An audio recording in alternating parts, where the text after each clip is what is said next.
Olá pessoal, eu sou Éricles Bento, apresentador do Bora Comprador. Bem-vindo a mais um episódio do Bora. Hoje a gente vai falar de um tema excelente e fundamental para o sucesso da nossa área de compras, que é como construir um relacionamento de sucesso, SRM, né? Relacionamento aí com os nossos fornecedores. Hoje a gente está com uma pessoa que assim é referência no assunto, construiu um dos maiores programas de relacionamento que a gente tem no segmento da saúde, que é a Márcia. Tudo bem, Márcia? Tudo bem, Éricles. Seja bem-vinda. Obrigada. É um prazer receber você aqui, você que é reconhecida aí no mercado por esse tema, pela sua atuação e engajamento. A gente fica muito feliz que você tenha aceitado esse convite. Obrigada, foi um prazer enorme receber o convite e estar aqui hoje com você. Maravilha. A Márcia vai se apresentar, eu já dei aqui o spoiler de quem é ela, como ela é conhecida, mas eu queria que você se apresentasse pra gente, Márcia. De onde você veio, quem é você, o que você faz, conta pra gente se você escolheu compras ou se você caiu de paraquedas nesse segmento, tá? A gente quer saber um pouquinho de você.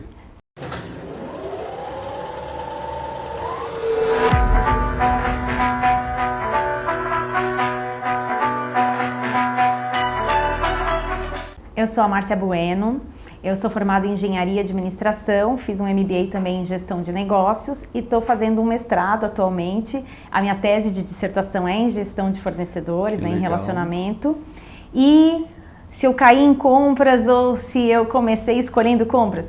Caí em compras. Mas machucou muito ou não? Não. Só uma escoriação pequenininha. Levantei rapidinho, ninguém nem viu. Eu comecei em vendas, então a minha carreira já é muito voltada para o comercial. O oposto, né? Você estava num lado, veio para o outro. Eu estava do outro lado da mesa e isso foi fundamental para quando eu virei para a mesa, do lado de compras, né? Então eu já conhecia muito do discurso ali de vendas e dos vendedores, né? Então foi muito bom.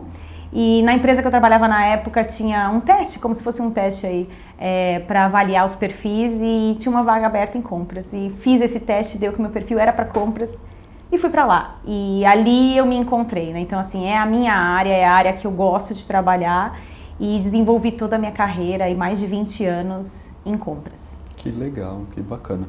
E o segmento da empresa que você trabalhava em compras, qual era? Na época era uma empresa de tecnologia e já trabalhei em outros segmentos, né? Então trabalhei no varejo, agora na saúde, que a gente está atualmente é na saúde, mas já trabalhei em varejo, TI, outras empresas de bens e consumos também. Então acho que a área de compras dá essa flexibilidade, né? A gente consegue trabalhar em vários segmentos. Que legal. E para você, Márcia, qual foi o maior desafio, assim, mudar de cadeira, de uma cadeira de vendedor para uma cadeira de comprador?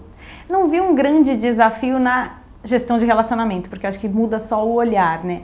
O desafio realmente é você conseguir trazer para a mesa, né, o que os dois lados vão chegar num melhor acordo, conhecendo todas as pegadinhas de vendas e as pegadinhas de compras e como é que a gente chega num melhor relacionamento. Entendi, legal.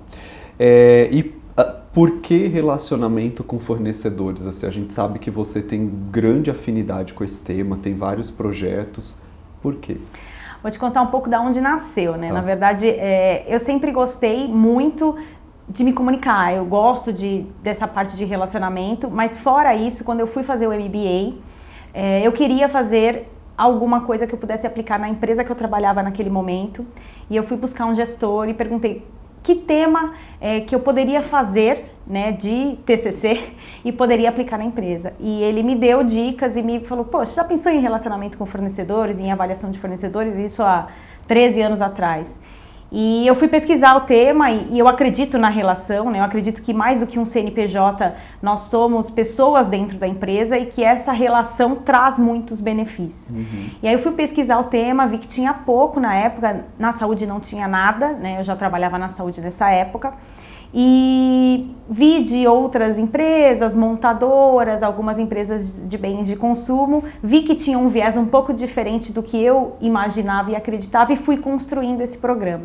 Então, eu acreditava e continuo acreditando muito na comunicação como vantagem competitiva, né? Tanto para quem está sentado em vendas ou em compras, mas porque essa relação ela só vai crescer e realmente trazer vantagem para os dois lados com a comunicação e com o relacionamento. Então nasceu daí, nasceu de um trabalho de TCC. Que legal, né? Que bacana. Um trabalho de sucesso, né? Porque veio crescendo e rendeu frutos, né? Então eu nem imaginava quando eu fiz que ele ia trazer tantos frutos e que eu ia seguir por esse caminho, né? Que além do que eu já conheço de compras, mas que o viés, né, de relacionamento com fornecedores ia permear por toda a minha carreira em outros momentos também, em outras empresas, sempre com esse foco. Legal. Para quem está assistindo a gente em casa, a Márcia é super modesta, mas ela criou um programa de mais de 10, 12 anos de sucesso aí no mercado da saúde, é reconhecido fora da empresa em que ela atua, é procurado para a Bent, já recebeu diversos prêmios e é um dos programas mais consolidados quando a gente fala de relacionamento, ESG, foi um dos pioneiros a introduzir o ESG no tema de relacionamento, Sim. né? Então, fica aqui a oportunidade de Bent, né? E se você até me permite o gancho do que você falou, né? De a gente falar um pouquinho de ESG, na época que a gente começou, a gente já olhava para isso, mas acho que nem tinha esse nome, né? Nem tinha como boa prática esse nome de ESG, mas os vieses ali e os pilares já estavam embutidos, isso há 13 anos atrás. Legal, maravilha. Então, deixa eu fazer uma primeira pergunta aqui, que está no meu roteiro. O que é SRM, então, Márcia, na sua visão? Não precisa aí seguir literatura. As pessoas ficam com muito medo quando eu faço essa pergunta e falam, meu Deus, mas eu não Peraí que eu vou abrir o Google aqui para falar. O que é, na sua experiência, na sua visão, na prática para você, SRM, relacionamento com o fornecedor? Ele é muito mais do que o transacional de uma operação de compras, né? Então ele é muito mais do que uma emissão de pedido, do que você falar sobre saving ou negociar um prazo de entrega, um prazo de pagamento. Então o SRM é toda a relação que você tem com o fornecedor e você poder enxergá-lo em outros vieses, que aí vem muito de ESG, você pode trazer outras dimensões, outros critérios para essa relação, né? Muito mais do que o transacional, saber se ele tem contrato, se ele está com o pedido para entregar dentro do prazo, a pontualidade, é você ter um conhecimento do fornecedor, das práticas, dos valores, se condiz com a sua empresa, é você provocar e capturar inovação, é você olhar o que você pode fazer de parceria, o que ele tem de produtos diferentes, se ele realmente tem junto ali do portfólio dele capacidade de desenvolver uma relação mais forte, além do que simplesmente negociar. Que legal, bacana. E essa é uma visão que você foi moldando ao longo do tempo, foi mudando sua percepção do que é relacionamento? O que você acha? É algo vivo que vai se moldando ou é algo mais perene? Eu acho que ele tem fases. Ele é vivo e ele pode ir aprimorando. E aí dentro, até falando do programa de relacionamento com fornecedores, a base ela é a mesma, né? De você ter essa comunicação, de você propiciar um desenvolvimento contínuo. Para mim a base é a mesma, mas você evolui com o tempo. Então alguns temas eles podem ser tratados de formas diferentes, né? Então o relacionamento é o mesmo, mas o que eu conversava com você lá atrás, né, 10 anos atrás, talvez hoje esteja mais maduro, né? E a gente vai evoluindo dentro daquilo. Quando a gente fala de capturar inovação para fornecedor, ela pode começar muito mais quantitativa e eventualmente você ir direcionando para a estratégia da empresa. A evolução da relação comercial mesmo, ela começa num formato e depois você dá outros desafios para o fornecedor que vai aprimorando. Então acho que ela tem um mínimo ali de valores ou mesmo de estratégia relativamente básico, mas ali com o tempo você consegue evoluir, né? E o próprio mercado traz coisas novas, né? Traz desafios novos, como a gente falou, mudou, né, as práticas ESG, como que elas estão agora vinculadas às empresas, a própria área de compliance evoluiu muito de anos para cá, a área de compras mesmo, né, como a gente falou, caí em compras ou escolhi compras. Hoje em dia é muito mais fácil você falar com alguém e a pessoa falar, não, eu escolhi compras. Lá atrás, quando eu comecei a carreira, não. Era impossível.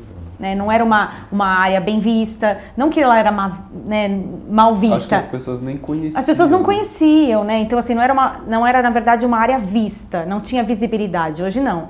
A área de compras, ela tem um valor agregado e ela tem uma boa visibilidade dentro das empresas. Legal. E para onde você acha que vai caminhar esse relacionamento com fornecedores e diante de vários desafios que a gente está vendo empresas enfrentando, como exposição de fornecedores com trabalho compulsório, uma cobrança mais forte de ESG, de estratégia? Qual que é a sua visão assim de futuro? Para onde a gente está caminhando? Eu acho que a gente tem que caminhar para o conhecimento profundo do fornecedor. Hoje tem vários outros aspectos, né? Você trouxe alguns, mas tem aspectos de compliance, tem aspectos de trabalho infantil, de aspectos sociais, tem vários aspectos que se o fornecedor, por algum motivo, tiver com uma relação desalinhada com a empresa que contratou, isso pode expor a empresa, né? Isso hoje para as empresas pode causar danos irreparáveis, né, na marca. Então, quando a gente fala de compras, que a gente tinha os contratos, que a gente tinha as cláusulas de multa, ok, eu aplico uma multa no fornecedor. Não tem interesse de aplicar, né? Então, os contratos todos podem ter todas essas cláusulas dizendo que os fornecedores não podem apresentar trabalho escravo. Tá, mas e se ele apresentar? A multa cobre? Não cobre. Então, assim, a exposição para uma marca, ela não tem tamanho, né, do que pode causar. Então, para onde caminha essa relação com o fornecedor? Caminha para que né, a empresa, todos os compradores eles deveriam ter o conhecimento, né, da cadeia ali e de como os fornecedores podem impactar e fazer aí uma gestão desse risco. Eu acho que caminha para isso, por conta da exposição e por conta de quanto os fornecedores têm impacto por uma pequena ação. Uhum. E aí você já entra até numa segunda pergunta que eu queria fazer, que é por que você acha que a gente tinha que olhar para esse tema, né? Por que você acha que a gente tem que se aprofundar nesse tema, pesquisar, implementar medidas no nosso dia a dia? Você quer complementar pouco? Sim. Então, junto com o que eu já estava falando, justamente porque as ações dos fornecedores, além do transacional, podem ser ações que impactam muito mais para empresa como um todo, né? Então, assim, hoje o valor de uma marca ele não é medido, como eu falei, né, por uma multa de um contrato, né? Então, eu posso estar super resguardada num contrato, mas o que uma ação de um fornecedor pode fazer, ele pode terminar com uma marca, acabar com uma marca. A gente sabe, a gente tem aí alguns exemplos de mercado que aconteceram, às vezes, com uma ação. As empresas nem existem mais, né? Por conta de uma ação de um fornecedor. Quer queira, quer não, os fornecedores, muitos deles, e aí a gente falando até de empresas de serviço, eles são a porta de entrada do cliente para a empresa, né? Então, na verdade, não tem como. Ele é a sua marca ali. Então, se ele não viver o que você vive, se ele não tiver os seus valores, se você não conhecer os fornecedores, e aí, quando a gente fala de gestão de fornecedores, eu queria fazer até um parênteses, né? Não são dos 4.000 fornecedores da base, né? Eu acho que também tem isso, né? A gente tem que avaliar quais são os fornecedores de impacto, quais são os fornecedores estratégicos, como a gente traz ele para perto, para mapear tudo isso que eu estou te falando, todos os riscos, né? E eu falo de riscos, mas não é só risco, mas também como que ele pode inovar para que a gente tenha uma vantagem competitiva. Então, como que essa relação de gestão de fornecedores aproxima e diminui riscos e potencializa, né, o que as empresas têm em conjunto. Entendi. Você disse de identificar os fornecedores de alto impacto. Como que você faz isso nas empresas que você trabalha? Assim, eu acho que as empresas elas precisam avaliar qual que é a estratégia primeiro da empresa como um todo, qual é o objetivo, o que ela espera dos fornecedores, e aí classificar dentro do seu negócio os fornecedores por criticidade, e por impacto. Quando a gente olha uma base de fornecedores, você vai entender ali que você tem uma base que, de repente, ok, você conhecer aqueles fornecedores só com documentação, eles são fornecedores de dia a dia, eles não impactam o seu cliente final ou a própria empresa e ok. Você pode ter um outro cluster de fornecedores que você olha que tem risco, né, que tem impacto, por vezes ambiental, por vezes na imagem. Então, a empresa precisa classificar quais são os impactos que podem trazer para o seu negócio formatos diferentes ali de risco, e ali pode ter um cluster ali de fornecedores, e dentro desses fornecedores, quais são os estratégicos, aqueles que a gente vai trazer para perto. O que eu tenho de experiência é que esses fornecedores estratégicos, por vezes, eles transitam na maior parte do spend, então, mais ou menos assim, 50%, um pouquinho menos que isso, mas por volta disso. Então, ali, quando a gente fala de curva ABC, muitos deles transitam pela A, o que não quer dizer que não pode ter um fornecedor C, pode ser que aquele fornecedor... Pode ser o critério não valor, né? Mas e assim, ele é o único no mercado e eu não posso perder ele de jeito nenhum porque eu não tenho um plano B com ele. Pode transitar nessa lista, mas em geral são fornecedores estratégicos para o business ali que tem mais ou menos uns 40%, 50% do spend, e são fornecedores que precisam ter aí uma relação um pouco maior, né, do que não só assim, entrou agora, já é um fornecedor que eu vou colocar ali para estar nessa relação. E aí você cria essa relação de proximidade onde não só compras, mas a área requisitante está nessa relação para poder evoluir e trazer os benefícios para as duas empresas. Eu acho que essa é a visão. Maravilha. E como construir tudo isso, então, Márcia, do zero? Como criar? Existe um passo a passo, um guia que você pode deixar para o comprador, para a compradora que está ouvindo a gente? Porque às vezes é um pouco abstrato, né? Então, relacionamento com o fornecedor. Tá, o que é isso? Como fazer? Então, é só eu ligar e tá tudo bem? Bom dia, tudo bem? Como vai? Como passou o fim de semana, né? Não, né? Eu acho que o relacionamento com o fornecedor, ele é uma formalização de várias atividades que você faz dentro da empresa. E eu acho que essa definição precisa ser feita pela área de compras. Então, primeiro, tem que escolher a base de fornecedores, um pouco disso que eu falei, muito vinculado à estratégia. Então, quem são os fornecedores? O que eu espero deles, né? Então, qual que é o objetivo? Eu quero conversar com o fornecedor só sobre a parte de termos e condições de compras ou não? Eu quero capturar ideias do fornecedor? Eu quero entender como ele funciona com a parte ESG? Então, definir quais são os critérios. E aí, você definindo quais são os critérios, quem são os fornecedores, como você vai medir, se você vai mandar um relatório. Eu tenho como experiência que é importante ter um documento, né? Você tem um documento físico ali com tudo que você está monitorando do fornecedor. Que entregue um resultado, né? Um assessment para o fornecedor saber, né? Acho que é importante ele ter essa devolutiva, né? Que você comentou. Sim, então o relacionamento com fornecedores, como você falou, não é só uma ligação, não é um relacionamento. Ele passa por métricas, né? Então, por exemplo, eu vou monitorar prazo de pagamento. Então, eu tenho que saber qual que é o prazo dele, quanto evoluiu. Eu vou monitorar ideias, quantas ideias ele deu e como elas são classificadas. Então, criar um score, né? Eu vou pontuando os fornecedores, vou dizendo para ele aonde que é mais importante ele focar. Então, isso muito estratégico, né, da empresa. Então, esse ano eu quero focar em ideias, eu preciso de inovações. Então, eu posso dar um peso ali para as ideias ou não. Esse ano eu quero focar em iniciativas ESG, eu dou peso ali. Então, o fornecedor precisa entender a regra do jogo. Então, é importante você escolher o fornecedor. Você sabe qual que é a sua estratégia, o que você espera dele. Você precisa mostrar para esse fornecedor qual que é a regra do jogo. Ele precisa entender.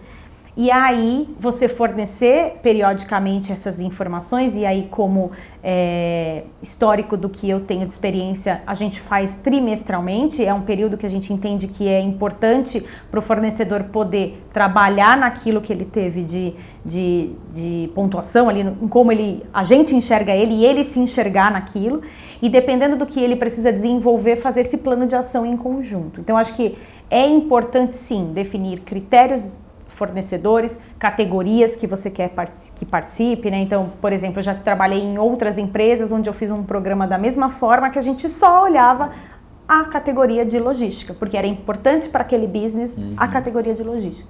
Já na saúde a gente olha as maiores categorias, não todas, mas quase todas. Então também a definição, acho que é um tripé, né? Definir ali um grupo. Fornecedores, categorias e quais são os critérios. Acho que esse é o passo a passo. E, obviamente, você mostrar a métrica e o fornecedor ter a possibilidade de avaliar como ele foi avaliado e discutir com você um plano de ação e como fazer. Legal. Márcia, então você comentou um pouco aí do programa de ideias, né? E a produção me contou aqui, o Boninho falou no ponto. Para você contar um pouquinho melhor disso. Como que foi desenvolvido esse programa? Como que funciona? Quais os resultados? Tá. Então, um dos pilares, né, como eu te falei, a gente olha vários pilares, um deles é a inovação.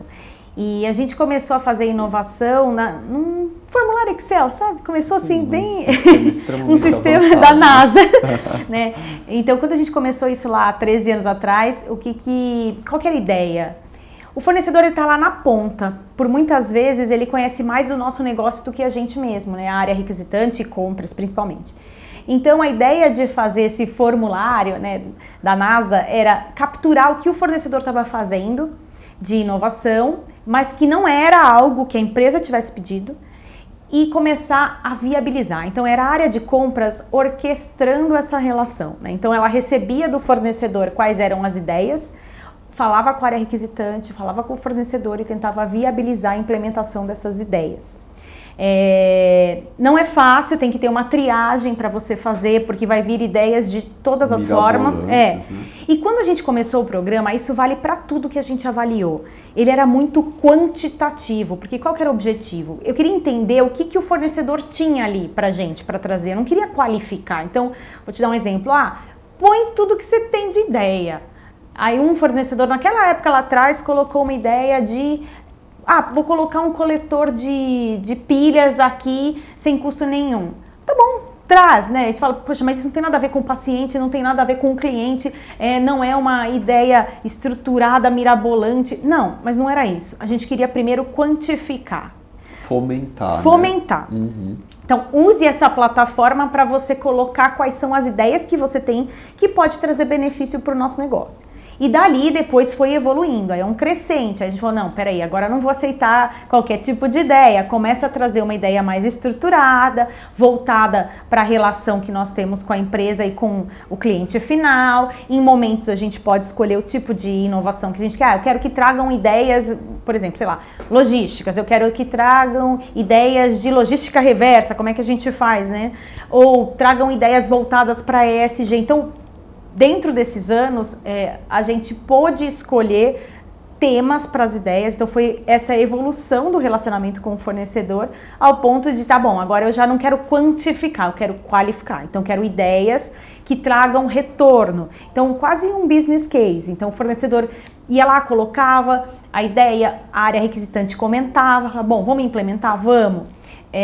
Outra coisa do programa, o programa de relacionamento, ele não tem, ele é contínuo, né? Ele é anual, a gente mede o fornecedor anual, mas ele não tem nenhum viés de desqualificar o fornecedor, nem de ônus nem de bônus. A ideia é que o fornecedor possa entrar no programa e ficar de forma contínua. E receber até uma avaliação da empresa, né? Sim. Acho que muitos fornecedores evoluíram participando desse programa. Sim. E a ideia de ser contínua é justamente até por conta das ideias, porque uma ideia que ele coloca, sei lá, esse ano, pode ser que ela não seja implementada ou viabilizada no mesmo ano, porque às vezes ela demora, não é a estratégia da empresa no momento, tem um período. Que se chama de período de incubação da ideia, vamos ver se faz sentido. Sim. Então aí as ideias a gente vai carregando ao longo do tempo, a gente fecha os períodos como se fossem raio X do fornecedor naquele momento, mas as ideias ficam no banco de dados porque elas podem amadurecer de um ano para o outro, né? Então isso, falando de ideias, e aí desde que a gente começou o programa, desses 13 anos, foram mais de 3.300 ideias de fornecedores colocadas ou implantadas? Implantadas foram 1.100 mais ou menos, isso dá 33%. Nossa, bastante. É uma taxa de sucesso bem significativa. Né? E mais dos últimos anos para cá, a gente começou a ter ideias, como eu falei, um pouco mais selecionadas de acordo com o tema e com um viés de retorno, quase um business case, e a gente teve por volta de 20 milhões de reais de savings só de captura de ideia. Muita coisa, né? Muita coisa. Olha bastante o impacto da área de compras aí, né? É bastante coisa e são valores que são comprovados e que se a gente não tivesse programa, não iria capturar. Exato. Ou se fosse capturado, talvez seria de outra forma. Às vezes ali na ponta, a própria área requisitante resolveria alguma coisa ali. Sem registrar, de forma mais aleatória, né? Sim, não iria mensurar o real. Então, e o próprio valor do fornecedor. Então, assim, se eu posso também falar uma coisa para vocês que eu acho que é muito interessante para nós, é o quanto o fornecedor vê valor disso. Porque ele consegue saber onde ele está errando, onde ele está acertando e que dentro da nossa organização ele tem visibilidade.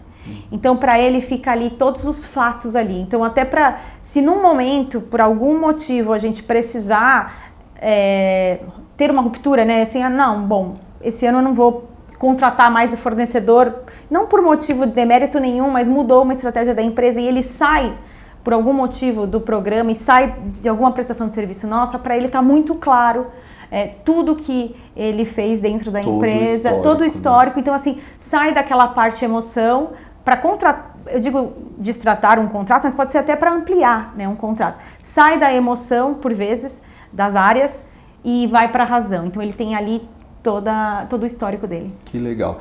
E me tira uma dúvida, Márcia, tem uma ideia assim que é emblemática, que surgiu e foi um sucesso, que é um case? A gente tem várias ideias, né? A última ideia, que até você falou, rendeu muitos benchmarks, inclusive até exposição fora do país, foi uma ideia muito voltada para ESG, então o desenvolvimento específico de uma categoria nossa interna, onde o fornecedor foi um projeto de 2 anos, então por isso que tem um tempo, né?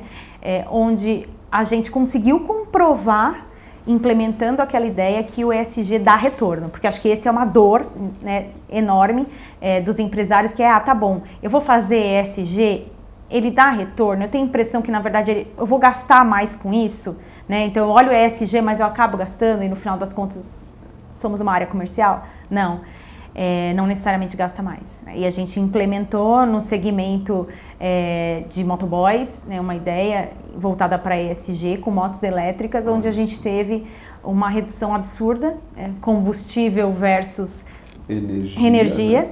E comprovado que a gente teve esse ganho e comprovado também que a gente impacta em 1.500 árvores a menos ali, né, que a gente poderia estar fazendo todo ano, fazendo esse comparativo, que a gente conseguiu provar efetivamente que o ESG não dá custo e que vale o envolvimento e o investimento, e essa ideia demorou 2 anos, mas ela está implementada. É muito bom ouvir isso, porque a gente sai de um discurso do ESG nas telas, nas palestras, nas apresentações de PowerPoint, a gente vem para um exemplo, né, que trouxe retorno financeiro, redução de custo e ainda incentivou uma proposta super positiva, que é a proteção do meio ambiente, né? Sim. Muito legal, muito bacana. Parabéns aí pelo projeto. Vamos para a nossa última pergunta? Mas já? Passou rápido, né? E comprador, essa daqui é uma pergunta fundamental. Quero que você aí pegue um papel, pegue uma caneta, anote o que a Márcia vai falar, porque ela vai responder pra gente qual é o papel, nosso papel como comprador, como compradora, no dia a dia do relacionamento com o parceiro, com o fornecedor. Qual é, Márcia? Se eu puder resumir em uma palavra, é protagonismo, né? Então, assim, o papel do comprador, de novo vou falar essa palavra, né? Ele não é mais transacional, ele passou. A gente precisa, obviamente, né, das atividades transacionais, mas ele não é mais esse. Então, assim, é protagonista, é fundamental, é a área de compras que agrega valor mesmo, é o comprador junto com o fornecedor, trazendo toda a informação que ele pode da empresa pro fornecedor, e o fornecedor trazendo tudo, né, o que ele tem ali além da negociação, para que as duas partes tenham um melhor relacionamento e entrega. Então, acho que é fundamental para de compras. Muito legal. E hoje você acha que os fornecedores, eles são tratados de forma estratégica? Eu acredito que a evolução está acontecendo. Eu não sei se todas as empresas hoje têm o mesmo nível de maturidade e olham dessa forma, mas eu acredito que foi muito impulsionado também pela pandemia. Acho que esses últimos 3 anos a gente cresceu bastante dentro das áreas de compras. O valor agregado de compras apareceu, né? Ficou evidente. Já vinha sendo construído, mas acho que devagar. E hoje eu enxergo que muitas empresas investem nisso, até porque eu sou bastante procurada para fazer benchmark. E eu adoro, porque eu acho que a gente fomentar isso em outras empresas só faz crescer, né? Para nós de compras e para todas as empresas essa qualificação e essa evolução. E acredito sim que muitas empresas investem, mas não todas ainda. Então acho que é um crescente, né? É uma onda que vem vindo e foi muito impulsionada nos últimos 3 anos, e as empresas entenderam que para a sobrevivência, pelo menos para os fornecedores estratégicos, eles têm que olhar de uma forma diferente. Legal.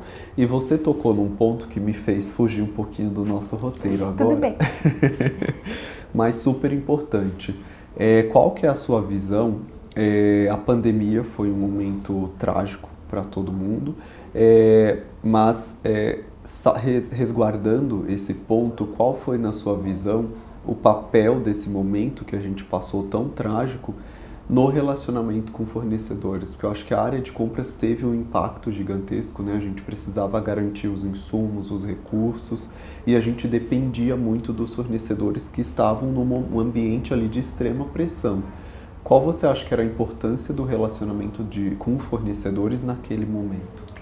Foi 100%. Para nós específico, até porque falando de compras, quando deu a pandemia, muitas áreas pararam, né? E muitas empresas, muitas fecharam e todo mundo parou. Eu acho que não teve como falar que poucas empresas continuaram ali, eram muitas voltadas ali para a operação mesmo, para a pandemia.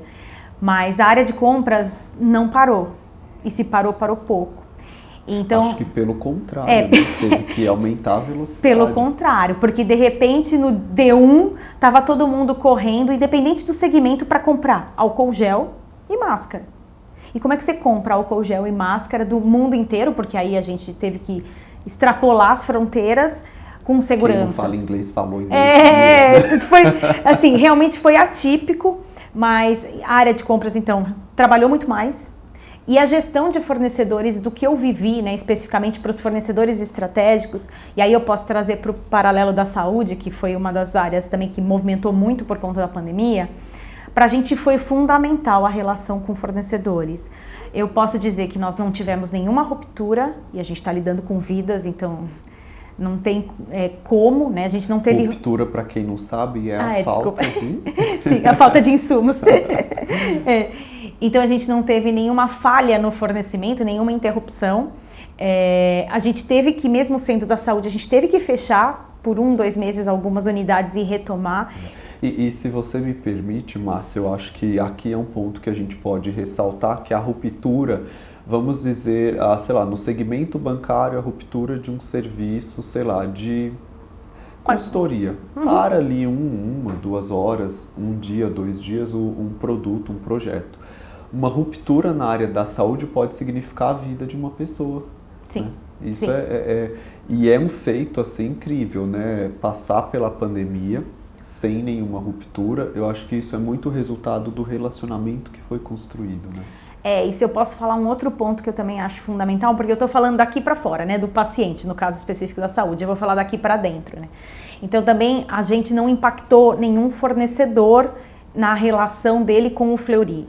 Então essa relação da gestão de fornecedores trouxe o fornecedor para a mesa para a gente achar uma solução dentro daquela situação caótica que estava de ganha-ganha, se eu posso dizer, né? Então vou dar exemplos de fornecedores, por exemplo, de serviços. A gente trouxe os fornecedores de serviços para dentro, porque a gente precisou fechar algumas unidades, ao ponto de a gente se beneficiar das medidas provisórias e outras formas, né, dentro da contratação ali, para que nenhum colaborador terceiro fosse, por exemplo, desligado, né? Então, ter esses fornecedores aí próximos, que eu disse para vocês mais ou menos que transita entre 40% a 50% do spend, para nós isso representa mais ou menos uns 50 fornecedores. Então ter esses 50 fornecedores próximos para a gente falar, e agora, o que a gente faz em conjunto para ninguém sair perdendo dentro desse caos, foi fundamental. E se a gente tivesse que abrir essa via de comunicação naquela época, a gente não ia ter o mesmo resultado. Não teria tido o mesmo resultado.